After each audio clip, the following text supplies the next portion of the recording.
Notre invité à cette heure-ci, 47 ans, avec son épouse, c'est pas rien. Donc là, je suis en train peut-être de révéler son âge, mais il a été un collègue de travail, il est aujourd'hui un ami et quelqu'un qui a travaillé dans le monde des médias toute sa vie. Et on le reçoit en studio. Il est également le président fondateur de Plan de match, hein? Compagnie de communication ici dans la région de Québec. Il faudra peser sur le piton vert, comme s'il s'en souvenait plus. Claude Lucier, notre invité. Bonjour, Claude. Bonjour tout le monde. Comment ça va? Ça va très bien. T'as quel âge, Claude, aujourd'hui? 69 ans. T'as 69 ans aujourd'hui? 70 au mois d'août. OK. Puis toi, t'es un autre dans le domaine des médias à Québec qui est débarqué du Saguenay à un moment donné. Hein? Ouais. On dirait que la radio de Québec s'est remplie de monde de Saguenay à un moment donné. Moi, je suis un bleu et blanc. OK. Parce que moi, je suis natif de Montréal. OK. Il fallait toujours bien que ma mère accouche à quelque part. Oui. Et j'ai quitté Boucherville pour le Saguenay à 19 ans. OK, OK. En 1975. Parce que mon rêve de TQ, c'était d'être journaliste à la section des sports de la presse. OK. Et j'ai connu Régent Tremblay à cette époque-là. Et Régent, à toute fois, je le voyais en quelque part, je dis, puis, y a-tu une place pour moi? Y a-tu une place pour moi? Il dit, tu devrais aller prendre de l'expérience au Saguenay. Où j'ai commencé au quotidien, Bertrand Raymond, Yvon Penneau. Et juste avant ça, en quelques secondes, oui. Est-ce que tu as étudié pour ça? Est-ce qu'il n'y avait pas d'études en journalisme ou rien de ça? Tu voulais faire ça? À 16 ans, j'étais au Montréal Matin. OK. J'avais eu un poste, puis le dernier entré, le plus jeune, il était confiné dans une salle où il y avait les téléscripteurs parce qu'il n'y avait pas Internet à cette époque-là. Donc, j'ai fait un an et demi et par la suite, je suis allé au Saguenay où j'ai été 10 ans au journal Le Quotidien. Et par la suite... Chroniqueur sportif. Oui, journaliste sportif. Et je fais une parenthèse rapide. Quand je vous écoutais parler de la légalisation de la drogue, oui. Moi, je peux vous dire qu'à la fin des années 70, j'ai fait un dossier sur le hockey, la drogue et l'alcool au niveau du hockey mineur au Saguenay-Lac-Saint-Jean. OK. C'était présent déjà à cette époque-là. Oui, j'avais fait un questionnaire que j'avais envoyé à 70 entraîneurs, puis oui, Bantam, Junior B, Junior majeur, et j'avais une réponse de 40, une quarantaine. OK. Et ça avait même passé à l'époque avec Bernard de Rome. Il était venu faire un reportage au journal sur le sujet. Sur la présence d'alcool et de drogue dans le sport. Il y en avait déjà. Parce que la perception des parents, c'était que parce que mon petit gars joue au hockey, il ne fait pas de marbre. Exact. On va se dire les vraies choses. Exact. Là. Donc, j'ai fait 10 ans là, 3 ans à CKRS Radio et Télévision. Et par la suite, j'ai tenté ma chance à CJRP. OK, ici à Québec. Un matin, j'entends que Michel Villeneuve s'en allait animer les amateurs de sport à CKC à Montréal, puis Joe Hardy, qui co-animait, s'en allait coacher les Cataractes de Shawinigan. Fait que j'avais appelé Jacques Papin, le directeur général, puis je voulais avoir une audition, puis finalement, j'ai eu le poste. OK. Tu as eu le poste et tu es devenu l'animateur de l'émission de sport en fin de journée ici à Québec, à CJRP. À CJRP, contre un monument qui s'appelait Marc Simoneau. OK. Simoneau était contre toi, ouais. OK, à cette époque-là, c'est vrai. Puis Arthur était avec Simoneau. Ben, c'est ça. OK. Puis moi, j'avais pas de budget, parce que Radio Mutuelle, à l'époque, la devise, c'est lean and mean. OK. Fait que je ne pouvais pas aller chercher des collaborateurs puis défrayer des cachets. Mais j'ai réussi quand même à augmenter la cote d'écoute. Est-ce que à cette époque-là, là, on vivait de faire de la radio, une émission de sport le soir? Oui. Tu avais un bon salaire pour vivre de ça? Honnêtement, j'étais bien traité. OK. Oui. Mais ce qui est arrivé aussi, c'est que par la suite, ma vie a changé bout pour bout. Oui. Excusez-moi. C'est que à un moment donné, André Gagnon, le vice-président, m'appelle, il dit « Je veux dîner avec toi à la brasserie La Bulle, à l'époque. » Fait que je m'assois, j'arrive, je m'assois, puis il vient s'asseoir devant moi. Il a dit juste une phrase. Il dit « Claude, t'aurais plus de glace pour patiner. » Comment ça, j'ai plus de glace pour patiner? Il dit « Je viens de signer Marc Simoneau. » Il avait réussi à aller à sortir Simoneau de CHRC. Et là, sur le coup, là, j'ai figé. J'ai pris un 2 minutes, pour pas dire un 10 minutes. Et souvent, les gens me disent que t'aurais dû... J'avais fait un boulot honnête, mais c'était dans le monde des médias. Ouais, c'était le gros nom. C'était le gros nom. Mm-hmm. Mais alors, il dit, Claude, moi, je veux que tu t'en ailles aux ventes. Aux ventes? J'ai jamais été aux ventes. Il dit, tu vas aller aux ventes, tu vas vendre le produit sportif qu'on avait parce que il avait arraché les droits de radiodiffusion des Nordiques à CHRC parce qu'au but, il était tanné dans le temps d'Arthur le bâché.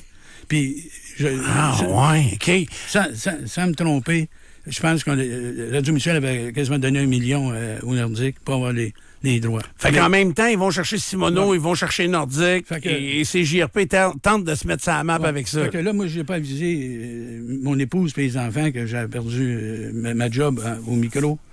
Alors, ça, c'est le vendredi. Alors, j'ai broyé comme un veau toute la fin de semaine. Puis, à un moment donné, un de mes bons amis, Yvon Cormier, qui était le king vendeur pour Kraft, qui demeurait pas loin de chez nous, m'avait dit une chose. Il dit, Claude, t'as beau faire le meilleur show possible, mais t'es toujours à la merci des codes d'écoute. Alors, la vente, c'est la liberté. C'est ça. Mais le premier lundi où je suis à l'équipe des ventes, mon premier client, c'est Alarme Martel, sur le boulevard, pas Rochester, mais Charest, excusez-moi. Et c'est ton premier client, ça? Écoute, j'ai une feuille de papier, pas compliqué, j'ai une feuille. Jeff Brown, le directeur des ventes, me donne la feuille, puis 25 spots, le prix, tout ça. Mais là, j'ai la chienne. Là, mon rendez-vous est à 8h30. Et là, à 7h30, je fais le tour du carré. Puis, à un moment donné, je rentre, je m'assois avec M. Martel. Il dit, t'es qui? Je dis, Claude Lucier. Il dit, pas Claude Lucier qui est au sport. Je dis, ben oui, mais là, j'ai une réorientation. Il dit, ben là, il se met à me parler des Nordiques pendant une demi-heure. Pas capable de placer un mot. Mais là, à un moment donné, j'ai dit, Monsieur Martel, je peux-tu vous donner cette proposition? Alors, il dit, c'est correct. Il signe, puis il me donne ça. Hey, j'ai dit, c'est facile, les ventes. Et là, j'ai embrayé. Puis on avait une bonne équipe aux ventes. Alors, j'ai fait CJRP. Puis par la suite, André Gagnon me dit, Claude, il dit, on vient de racheter ton ancienne station, CKRS. Je veux que tu ailles prendre de l'expérience de la gestion comme directeur des ventes. Pendant 3 ans. J'ai été là 2 ans et demi. Ça a bien été, mais à un moment donné... T'avais déménagé à Montréal ou quoi? Non, déménagé à... Je retourne au Saguenay. C'était au Saguenay, ça, c'est correct. Alors, pardon, OK. T'es allé donc prendre l'expérience de directeur des ventes là-bas. Ouais. T'es retourné au Saguenay, puis t'es revenu à Québec par la suite. Je suis revenu pour de bon à Québec. OK. Et là, souvenez-vous, il y a eu le fameux Vendredi noir où Radio Mutuelle puis Radio Média ont fermé des stations AM, dont CJRP. Pardon. Et à ce moment-là, moi, j'étais au Saguenay et j'étais honnêtement en conflit avec le directeur général parce que ça ne marchait pas. Puis il y a plusieurs éléments, une accumulation. Et là, j'avais appelé André Gagnon, j'ai dit, sors-moi du Vietnam. J'ai dit, j'ai été un bon soldat, là, sors-moi du Vietnam. Il dit, j'ai pas de poste de directeur à t'offrir. M'en sac, je veux revenir à Québec. Mon épouse et mes enfants sont pas heureux. Et ça, c'est important. Parce que tu avais déménagé la famille au complet au Saguenay, puis tout. Fait que vous êtes revenus vous établir à Québec. Et là, il a fait, à CHRC, il a congédié 2 vendeurs pour me faire une place. OK. Et là, évidemment, j'arrive dans le stationnement. Imaginez-vous à Seine, j'ai ma boîte, mais il y a 2 vendeurs qui sortent avec leur boîte. C'est les 2 gars qui venaient d'être congédiés. Puis toi, tu rentrais. Moi, je rentrais. Imagine-toi. Arthur, t'es là à ce moment-là. Écoute, la meilleure. Le soir même, mon premier soir à Québec, Gagnon m'invite au graffiti, à souper. Il dit, j'ai oublié de te dire de quoi. Il dit quoi? Arthur veut te tuer. Comment Arthur veut me tuer? Il dit, c'est parce qu'il pense que tu veux la job de Jean-Claude Mathieu comme directeur des ventes. Ce qui n'était pas le cas du tout. Mais, tu sais, quand tu connais pas Arthur... À CHRC, tu avais les studios au 3e, puis tu avais l'administration au 2e. Moi, je prenais l'escalier pour éviter Arthur. Mais à un moment donné, je me suis pris en main, je dis, m'a toujours bien aller le voir. Puis à un moment donné, je le vois sortir du studio. Il m'a dit, c'est un joueur de ligne offensive au football. Il était imposant physiquement et par la prestance aussi. Ça a bien été avec André Arthur. Puis je pense que le plus beau cadeau que j'ai fait, c'est qu'un matin, après son émission, il vient me voir. Il dit, Claude, il dit, sais-tu qu'est-ce que j'aimerais? Je dis quoi? Il dit, je voudrais chauffer des autobus. OK. Connais-tu quelqu'un? Ben, je connaissais Hugo Gilbert, qui était en poste avec Intercar. Fait que j'appelle Hugo, puis je lui demande, je dis, André Arthur, je voudrais apprendre à conduire un autobus. Il dit, envoie-moi-les. Et c'est là qu'Arthur a commencé à conduire des autobus. Il était fidèle avec Intercar toute sa vie. Il a toujours chauffé pour Intercar, c'est ça? Et puis, par la suite, ben, j'ai cheminé, j'ai fait TVA aux ventes pendant 2 ans. Après ça, j'ai été à Choix. Oui, t'étais à Choix au ventre. Tu faisais du micro aussi. T'as fait l'émission du midi. Moi, quand j'étais avec Arthur, tu faisais le midi à Choix. Et puis, par la suite, lorsque Patrice Demers a décidé de fermer le Radio X, l'équipe de hockey, en même temps, cette journée-là, il a congédié. On avait eu des codes d'écoute incroyables. Arthur était numéro 1 dans le midi. Il ferme la station où était André. Il congédie Jeff Fillion. Oui, ça a brossé, dans pas long. Puis là, Lucie Lebel, qui était directrice des ventes à Choix, s'en vient au FM 93. Donc, il y a un poste. Moi, je pense que Patrice Demers va m'offrir l'occasion de défendre la candidature. Pendant tout, il signe Bernard Thibouteau. J'ai rien contre Bernard. Non. Mais lui, il sortait du monde politique. Ouais. Mais... Puis Bernard, à un moment donné, il ne savait pas où me mettre, où me placer, parce que là, tous les représentants avaient leur liste de clients. Il dit, tu pourrais ramasser ceux qui n'ont pas vendu. J'ai dit, tu es en train de me dire que je vais ramasser les poubelles des autres? Oui, c'est ça. Fait que ce samedi-là, je m'assois chez nous, dans le sol, puis je me dresse une liste, je décide de partir mon entreprise. C'est là que tu as créé Plan de match et tu pars ton entreprise. Oui. Aujourd'hui, ça fait depuis ce temps-là, nous, qu'on se connaît. C'est ça. Et qu'on se côtoie. Tu as 69 ans et là, tu es atteint d'une maladie. Oui. 2018, l'année maudite. Pourquoi d'une année maudite? Parce que c'est là que j'ai été diagnostiqué que j'étais atteint du Parkinson. OK. Et évidemment, comme lorsque tu reçois un tel verdict, t'es chamboulé, tu vois plus clair. À un moment donné, c'est-tu la pire annonce? Tu peux essayer de me donner des exemples de congédiement, puis tu as eu des mauvaises nouvelles dans ta vie, des fois, puis celle-là, c'est la pire. Ben, c'est la pire parce que les autres, dans le monde médiatique où j'ai évolué depuis quand même 5 décennies, j'ai eu des bons moments, beaucoup plus de bons moments que de mauvais moments, puis je regrette rien. Ah oui. Je regrette rien, puis j'ai aucun ressentiment. Puis tout le monde t'aime, de toute façon. Ben, je le vois, ça. Si tu avais été un crosseur, moi, je n'ai que des bons mots que j'entends de toi. Ben, j'apprécie. Mais j'ai toujours traité les gens avec qui je fais affaire avec professionnalisme. OK. Puis donc, on t'annonce que tu as le Parkinson en 2018. Doit être un choc terrible. Mais en dedans de toi, tu le sais-tu? Si tu es rendu à aller passer des tests, tu dois voir qu'il y a quelque chose qui ne marche pas. Bien, ça a commencé lorsque...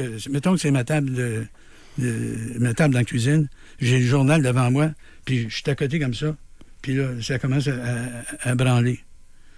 Oups. Là, je suis allé voir mon médecin qui m'a référé à un neurologue que j'ai rencontré 3 fois.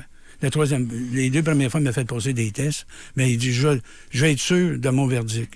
Est-ce que tu en parles à ton épouse ou à tes enfants à ce moment-là, ou tu gardes ça pour toi? Non.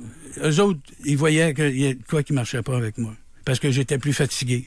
Ma démarche était plus lente. Mes mouvements étaient plus lents. C'était différent. Le seul innocent qui ne voulait pas admettre qu'il y avait de quoi, c'était moi. Claude, je ne reviens pas d'entendre ça, parce que c'est ça que je voulais entendre. Parce que de l'extérieur, nous autres, on se croisait souvent. Puis je disais, mais voyons, il y a quelque chose. Puis moi, je me souviens t'avoir demandé, as-tu quelque chose? Tu as dit, non, tout est correct. Puis ce qui nous réconfortait dans tes réponses, qui disaient, non, j'ai rien, tout est correct, c'est que jusqu'à tout récemment, c'était le golf, le hockey, plusieurs fois par semaine, t'avais rien changé à ton horaire et à tes habitudes de travail et ni d'activité sportive. Là. Non, j'ai continué. Et pourquoi? À un moment donné, j'ai fait la paix avec moi-même. Je suis sorti du garde-robe. Puis je me suis dit, écoute, quand même, me taperais la tête dans le mur, ça ne changera rien. Alors... Mais ça, c'est bien après le diagnostic. J'ai eu ma période de deuil. Ouais. J'ai eu ma période de déni. J'ai eu ma période de frustration. Puis, évidemment, j'ai mis ça de côté. Est-ce que tu as fouillé pour savoir quel serait ton avenir à moyen terme avec la maladie? On ne meurt pas du Parkinson. Je vais reprendre les mots de Michael J. Fox. Michael J. Fox a été diagnostiqué à 26 ans. Au moment où on se parle des amis, il y a 63 ans. Et il y a un mois, il a écrit une lettre aux producteurs, différents producteurs d'Hollywood, de lui dire, dans vos prochains films, si vous avez un rôle s'il y a un rôle qui parle, qui joue le rôle de quelqu'un qui est atteint du Parkinson, je veux être là. Et je veux travailler encore. Donc, on ne meurt pas du Parkinson, on meurt avec le Parkinson. Je comprends. Alors, mettons, dans son cas, à lui, Michael J. Fox, est-ce qu'il marche encore? Est-ce qu'il se déplace encore? Oui, mais ça commence à se détériorer. Là. OK. Mais au niveau cognitif, je connais rien dans le Parkinson. Il n'y a aucune diminution cognitive de cette maladie-là. Bien, éventuellement, il va en avoir. Ah oui? Oui, Okay. ben, c'est une maladie neurodégénérative. Oui. Toutefois, l'important, c'est de bouger et de faire travailler le cerveau. Des mots croisés, lire, prendre des marches, puis réfléchir. Puis, à un moment donné, tu prends ça une journée à la fois, une année à la fois. Et, écoute, je me plais à dire, à se regarder aux yeux, à se comparer, on se console. C'est pas comme si on m'avait dit, comme à notre ami Mario Hudon, quand on dit que tu es atteint du Lou Gehrig, c'est là. Ben là, c'est parce que tu sais qu'il y a un maximum de 5 ans devant toi. Puis Mario a fait 4 ans. Alors que le Parkinson, tu peux... Il n'y a pas de date de préemption. Il n'y a pas de date de fin, mais il faut que tu t'aides en restant actif intellectuellement et physiquement. Est-ce qu'il y a de la médication qui ralentit, qui diminue les tremblements et tout ça? Tout à fait, Stéphane. J'ai de la médication que je prends le matin, au milieu d'après-midi, puis avant de me coucher. Et ça aide beaucoup? Ça aide à ralentir le processus. OK. Tu sais, et là, à un moment donné, quand tu te fais plus d'illusions, là, tu sais que tu peux pas revenir en arrière. C'est comme...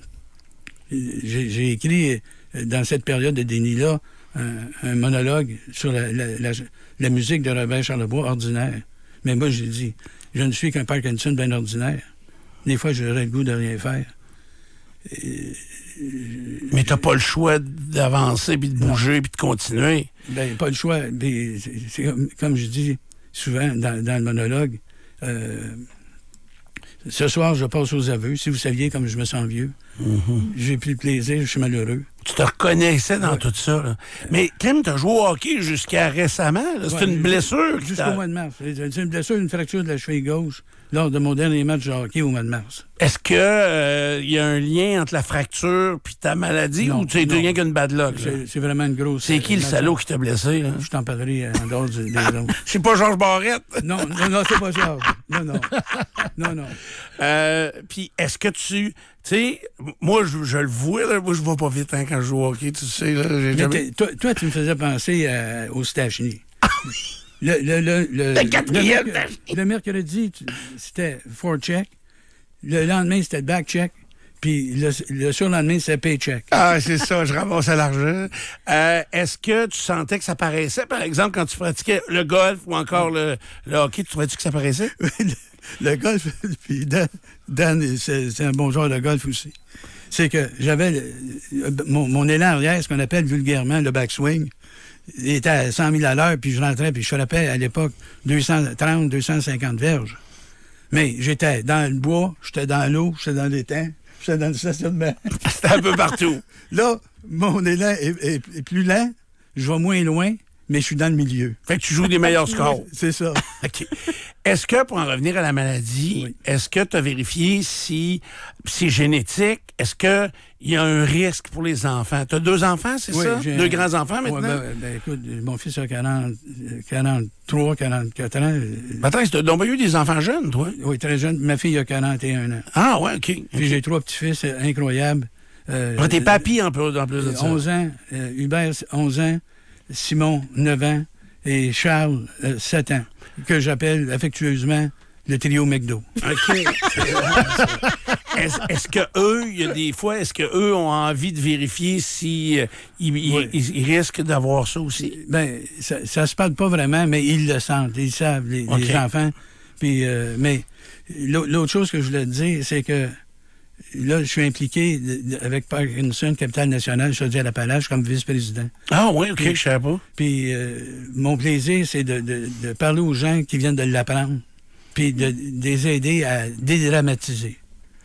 Mais ça... Parce que les gens qui l'apprennent, là, de façon générale, je veux pas te prendre avec ma question, mais ils ont quel âge à peu près quand on comme tu as dit, on s'aperçoit un petit peu, puis tu sais, il faut faire attention, il y a des gens des fois qui, par exemple, oublient quelque chose, ils pensent qu'ils ont l'Alzheimer. Tu sais, moi, je suis shaké le matin en regardant le journal, là, ça arrive. Mais c'est pas le Parkinson. Je t'annonce que c'est ce que j'ai fait la veille. Mais donc, ils ont quel âge à peu près, les gens qui apprennent ça? Vous allez faire le saut, mais depuis 2-3 ans, en faisant de la lecture de revues spécifiques et scientifiques, le Parkinson se retrouve de plus en plus dans la tranche des 35-45 ans.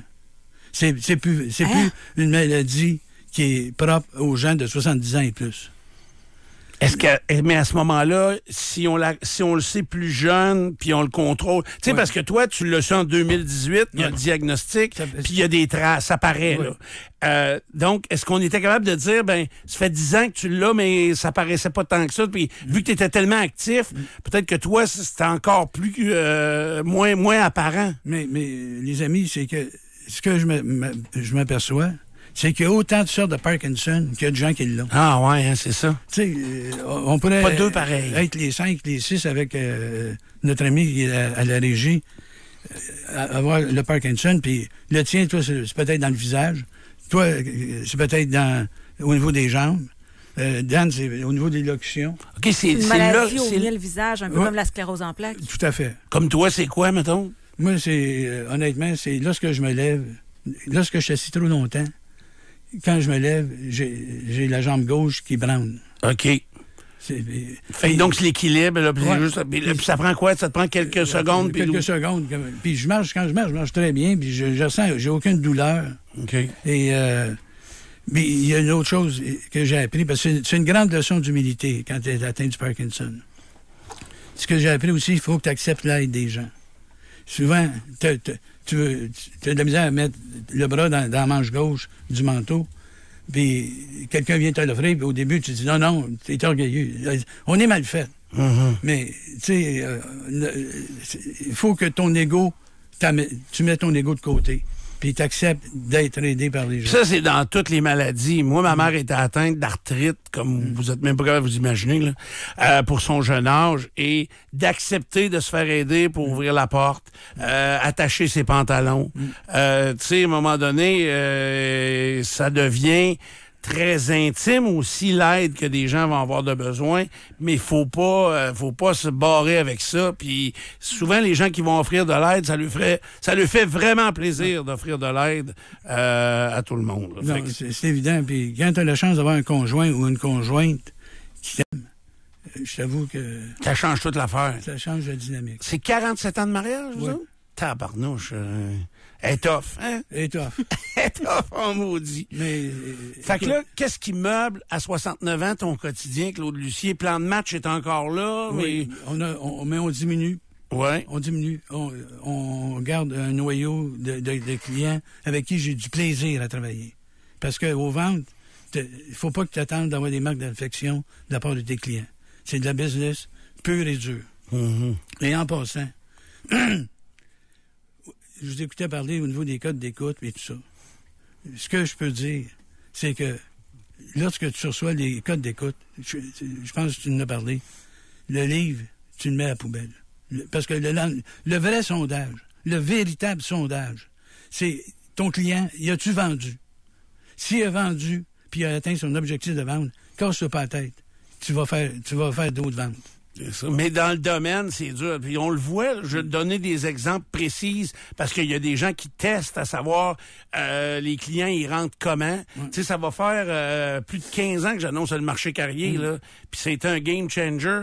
Le Mieux Assurance qui est venu en studio la semaine passée, non, l'autre semaine d'avant, il dit, écoute, une partie du succès de mon entreprise, Nico était là, c'est ce que j'ai fait avec vous autres. Fait que, tu sais, ça, c'est des... Puis, tu sais, il y a quelqu'un qui me faisait remarquer, mettons, au niveau des codes d'écoute, premièrement, tout le monde a une façon de décortiquer ça, puis qui est très difficile à démontrer. Tu sais, mettons, là, il y a du monde qui se dit numéro 1, c'est vrai en part, mettons, de marché, parce que les autres, c'est comme s'il y avait un bar. Fait que t'as un bar, t'as 5 clients qui rentrent dans le bar à l'ouverture du bar, puis ils prennent un coup toute la journée, ils restent au bar, puis ils restent toute la journée au bar. Puis t'as d'autres comme nous autres, où il va y avoir 500 clients dans la journée, donc des auditeurs, mais qui vont venir, ils vont prendre un verre, 15 minutes, puis ils vont partir. Tu sais, puis parce qu'ils ont une vie, parce qu'ils ont autre chose. Fait que, mais tu sais, j'aime bien mieux, moi, qu'il y ait 500 clients qui roulent dans la porte, qui viennent voir à différents moments de la journée ou à différentes heures du matin, mais qui vont entendre l'annonce de char. Fait que quand ils vont avoir un char à s'acheter, j'ai plus de chances d'en vendre à 500 qu'aux 5 gars bien chauds à côté au bar toute la journée. Il y a différentes façons de voir ça. Mais tu sais, moi, ce qui me fait sourire un peu, c'est que depuis plusieurs années, les agences de publicité, les grosses agences, puis les jeunes qui prennent d'assaut les postes dans les agences, parlent du 25-54. Moi, ça me fait sourire. Oui. Parce que la vraie cible, aujourd'hui, et pour les années qui s'en viennent, c'est le 35-65. Parce que la population vieillit, première des choses, puis les gens de 55 à 70 ans ont plus d'argent en poche, les bébés boomers. Que les 35. Que les 25-54. Moi, ça fait longtemps que l'autre, je suis d'accord avec toi là-dessus, puis je le dis. Sauf que l'autre affaire là-dedans, c'est que même qu'il faudra regarder plus loin que ça, parce que tu as 69 ans aujourd'hui. Puis je suis convaincu que tu dépenses plus dans les commerces de Québec que mon fils de 24. Ben, c'est clair, t'as pas de à ma femme avec le déménagement qui se prépare. Ah oui, c'est vrai, parce que là, c'est ça, c'est une autre affaire. Tu vivais dans ta maison, ça faisait combien de temps tu étais là? 30 ans. Ça faisait 30 ans? Oui. Puis là, tu as vendu ta maison? Oui. Tu t'en vas vivre à logement? En condo. En condo, hein, c'est ça. Au Mosaïque. Mais là, tu vas mettre ça où? Ton stock, tes souvenirs, tes coupes Stanley, puis toute la patente? Avec la seconde, il est sur le mur, ça, il va suivre. Ah ouais? Puis j'ai un paquet de souvenirs, mais on va trouver de la place. Tu vas avoir de la difficulté de départir de certaines affaires, par exemple. Oui, mais c'est sûr. Mais c'est comme d'autres choses. Il y a un deuil à faire, parce qu'on a passé 30 belles années et une période d'adaptation dans un condo. Mais moi, j'ai pas de difficulté à m'adapter. Mosaïque, c'est où, ça? C'est où, les Galeries de Capitale? Oui. OK. Affectueusement appelé les Galeries de la Patinoire. Oui, c'est ça, qu'on va garder le même là-dessus. Hier, si tu me permets, Michel Bergeron fêtait ses 50 ans. Oui. Moi, je dois vous dire qu'à CJRP, j'avais sorti le scoop que Bergeron revenait à Québec. Puis je vous compte ça rapidement. Je suis dans mon studio à CJRP, à 15 minutes du début de l'émission. Et Marc Goulet, qui est à la régie, me fait signe, prends-la un. Il y a quelqu'un qui veut te parler. Je dis, il reste 15 minutes. Il dit, prends-les, c'est bon. Je le prends. Il dit, Monsieur Lucier, il dit, je travaille au Lowe's de Concorde. Et je viens de faire le montage d'une salle pour une conférence de presse des Nordiques demain. Il dit, je vous appelle parce que moi, j'aime pas Simoneau. Moi, j'aime mieux votre émission, c'est pour ça que je vous appelle. Fait que, il raccroche.